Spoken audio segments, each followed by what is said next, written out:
जतावल कर कहाँ जानू कहाँ आवेलू बतावल कर।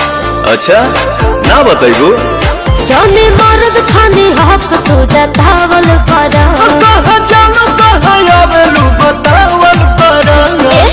अभिनन लइका मनी होली खेले आइल बनी पूछे न ज्यादा सवाल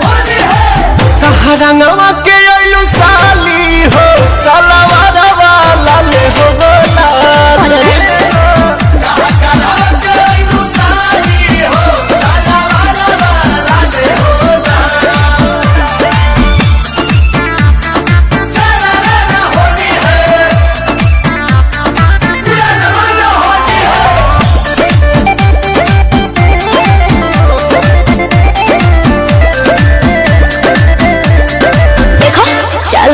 जनी साहसन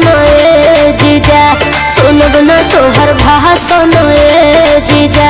दीदिया के गोदी में जाके लगावा अपन आसन जीजा जाओ हमारो सुना बोली दा हो हमरा ऊपर से हो खाता फील अही पड़ल बाटे देह पमोबिल तोहरे जीजिया से कही दे मुझे दिया से जे कहोई हरता करवा के आइलू साली हो सलवार वाला ले हो लाल।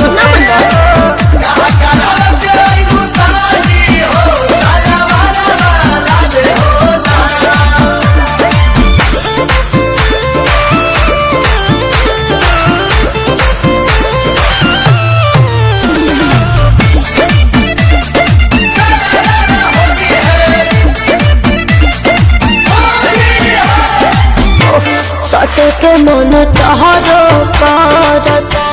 एही से टेम्परेचर बढ़ता जानिले तोहर नेचर कैसन बा एही से बड़ी जीवा डरता नौ जाने लुछाव में घुला लू और रहे घी खानी चिकन तो हर साल रंग घोड़े से फलेन ताहर घोड़ी